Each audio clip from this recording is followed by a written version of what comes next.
చాలామంది యువత రాజకీయాలకు వచ్చినట్టు అవినీతిని మటుమాయం చేస్తామని అంటారు. మరి అప్పుడు మాట్లాడటం వేరు, ప్రజాప్రతినిధి అయిపోయిన తర్వాత వేరు. ఈ రెండు బ్యాలెన్స్ చేసుకుంటారు మీరు? ఖచ్చితంగా. నేను రాజకీయంలోకి వచ్చింది ఓన్లీ ప్రజల సేవ చేయడానికి. 25 years నుంచి మా నాన్న రాజకీయంలో ఉన్నారు. ఆయన సంపాదించాలి అనుకుంటే ఈ పార్టీకి జవహర్ నగర్ మొత్తం మాదే అయి ఉండేది. మా నాన్న గోల్ అది కాదు, డెఫినెట్గా నాది కూడా అది కాదు.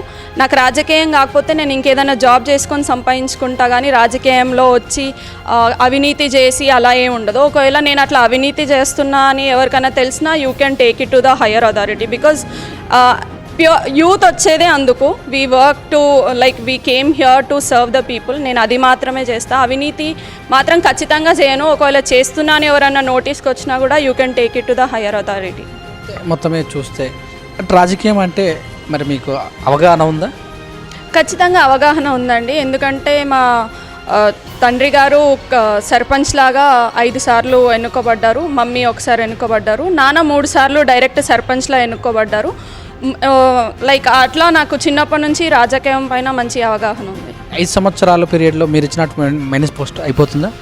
5 సంవత్సరాలు అంటే గవర్నమెంట్ నుంచి వచ్చిన ఫండ్స్ కరెక్ట్గా డిస్ట్రిబ్యూట్ చేసి అలొకేట్ చేయగలిగితే ఖచ్చితంగా నేను చెప్పిన దాంట్లో 70% అయిపోతుంది. యూజీడీ, సీసీ రోడ్స్ అనేది అయిపోతుంది. నాకు వచ్చే ఫండ్స్లో 70% అయితే ఖచ్చితంగా కంప్లీట్ అవుతుంది. అదనంగా ఏమన్నా మల్లారెడ్డి గారు ఫండ్స్ ఇస్తే, ఎమ్మెల్సీ ఫండ్స్, ఎంపీ ఫండ్స్ ఏమన్నా వస్తే maybe I will try to complete. Compulsory అవుతుంది, 100% అవుతుంది.